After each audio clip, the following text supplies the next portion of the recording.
ഇന്ന് നമ്മൾ കാണാൻ പോകുന്നത് 2017 റിലീസ് ചെയ്ത എലോങ് വിത്ത് ദ ഗോഡ് എന്ന കൊറിയൻ സിനിമയാണ്. ഒരു മനുഷ്യന്റെ മരണം കഴിഞ്ഞിട്ട് പിന്നെ എന്താണ് സംഭവിക്കുന്നതെന്ന് കാണിക്കുന്ന ഒരു സിനിമയാണിത്. സിനിമയുടെ തുടക്കത്തിൽ ഒരു ഫയർ ആൻഡ് സേഫ്റ്റി ഓഫീസർ ഒരു കുട്ടിയെയും കൊണ്ട് ഒരു ബിൽഡിംഗിന്റെ മുകളിൽ നിന്ന് താഴേക്ക് വീഴുകയാണ്. ഇത്രയും ഉയരത്തിൽ നിന്ന് വീണത് കൊണ്ട് തന്നെ അയാൾ അവിടെ വെച്ച് തന്നെ മരിക്കുന്നു. എന്നാൽ ആ കുട്ടിക്കൊന്നും സംഭവിക്കാതെ ആ കുട്ടി രക്ഷപ്പെടുന്നു. അവൻ മരിച്ചു പോയതറിയാതെ ആ കുട്ടിയോട് സന്തോഷത്തോടെ സംസാരിക്കാൻ പോകുകയായിരുന്നു. എന്നാൽ ആരും തന്നെ അവനെ മൈൻഡ് ചെയ്യുന്നുണ്ടായിരുന്നില്ല.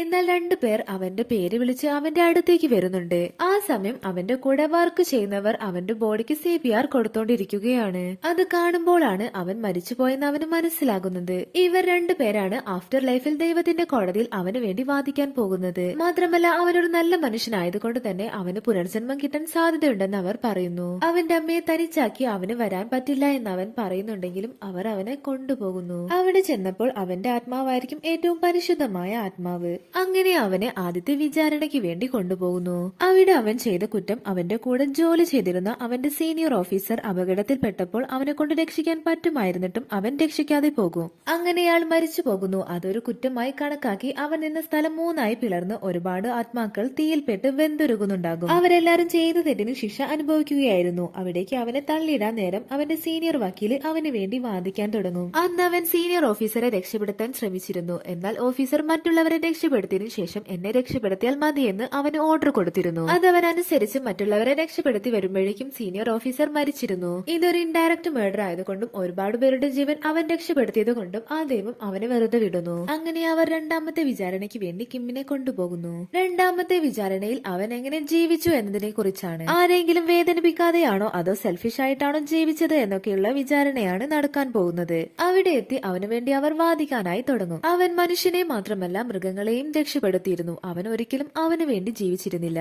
മറ്റുള്ളവരെ രക്ഷപ്പെടുത്തണം എന്ന ചിന്ത മാത്രമായിരുന്നു അവനുണ്ടായിരുന്നത്. എന്നൊക്കെ അവൾ അവനെ പുകഴ്ത്തി പറയുമ്പോൾ ആ ദൈവത്തിന് അവനെ ഒരുപാട് ഇഷ്ടമാകും. എന്നിട്ട് ആ ദൈവം അവനോട് എന്തിനാണ് നീ നിന്റെ ജീവിതം മറ്റുള്ളവർക്ക് വേണ്ടി ജീവിച്ചു തീർത്തതെന്ന് ചോദിക്കും. അവനൊട്ടും ചിന്തിക്കാതെ ഇതെല്ലാം ചെയ്തത് പണത്തിന് വേണ്ടിയാണെന്ന് പറയും. അത് കേൾക്കുമ്പോൾ ആ ദൈവത്തിന് ദേഷ്യം വന്ന് ആ വെള്ളക്കെട്ടിൽ നിന്നും അവനെ താഴേക്കിടാനായി പോകും. താഴെ വീണാൽ മനുഷ്യനെ തിന്നുന്ന പിരാന മീനുകൾ അവനെ കടിച്ചു തിന്നും. അവിടേക്ക് ഇടാൻ നേരം അവൻ നിന്ന തട്ട് അവർ പിടിച്ചു നിർത്തും. പണത്തിന് വേണ്ടിയായിരുന്നു അവൻ ഇതെല്ലാം ചെയ്തിരുന്നത്. എന്നാൽ ആ പണം മുഴുവനും അവന്റെ അമ്മയുടെ ചികിത്സയ്ക്ക് വേണ്ടിയായിരുന്നു. അവനൊരു സ്വാർത്ഥതയില്ലാത്ത ആത്മാവായതുകൊണ്ട് തന്നെ ആ ദൈവം അവനെ വെറുതെ വിടും. അങ്ങനെ അവർ അടുത്ത വിചാരണയ്ക്ക് വേണ്ടി പോകുമ്പോൾ ഒരുപാട് ഹെൽഗോസ്റ്റുകൾ അവരെ ആക്രമിക്കാനായി വരും. അവന്റെ കുടുംബത്തിലെ ആരെങ്കിലും മരിച്ച് പ്രതികാരാത്മാവായിട്ടുണ്ടെങ്കിൽ മാത്രമാണ് ഇങ്ങനെ സംഭവിക്കാറെന്ന് അവർ പറയുന്നു. അതിനെ അടക്കം ചെയ്തില്ലെങ്കിൽ അവന് അടുത്ത വിചാരണയിൽ പങ്കെടുക്കാൻ സാധിക്കുകയില്ല.